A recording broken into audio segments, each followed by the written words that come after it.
गुजरांवाला से आपको बताएं, जहां नए पाकिस्तान में भी पंजाब पुलिस के पुराने करतूत, रिश्वत मांगने पर दाद रसी के लिए थाने आई बेवा की खुदकुशी की कोशिश की गई।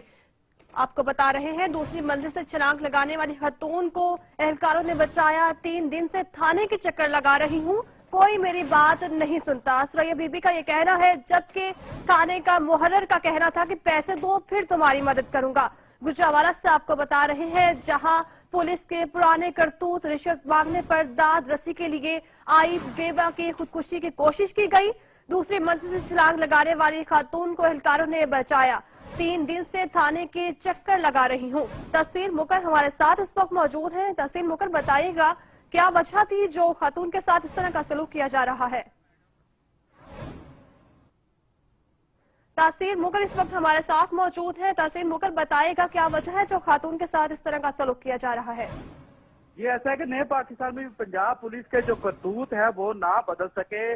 शहरी जो खातून है सुरैया बीबी के इंसाफ के लिए थाना रूप पहुंची, वहां पर एप्लीकेशन दी तो थाना मुहर्रर जो है उसके साथ जो है बदतमीजी करता रहा। 3 दिन वहां पर चक्कर लगवाए, जब उसे इंसाफ ना मिला उसे रिश्वत तलब की गई तो वो जो है उसने मुबैना तौर पर थाने की दूसरी मंजिल से छलांग लगाकर खुदकुशी की कोशिश करने लगी। तो वहां पर एहलकारों ने उसे पकड़ लिया और उसे जो है काफी बदतमीजी की, गाली गलौज की, जिसके बाद जो है उसको वहां से बाहर निकाल दिया गया। और खातून का कहना था कि मेरा देवर और जेठ जो है मुझ पर तशद्दुद करते हैं, पुलिस को कई बार दरखास्तें दी लेकिन अमल नहीं किया जा रहा। मैं एक गरीब खातून हूँ, मेरे से पैसों का तकाजा किया जा रहा है, इसलिए मेरे जो है सुनवाई नहीं हो रही। जब एसपी सिविल है से इस बारे में मौकफ लिया गया तो उनका कहना था कि ये बात बिल्कुल झूठी है। खातून को ये एतमाद नहीं था कि उसको इंसाफ फराहम होगा। मुल्जमान को गिरफ्तार कर लिया गया है, ये एसपी का कहना, और FIR दर्ज कर ली गई है। खातून को यकीन दिलवाया गया कि आपके साथ मुकम्मल जो है इंक्वायरी की जाएगी। आपका शुक्रिया तफसीलात से आगाह करने का।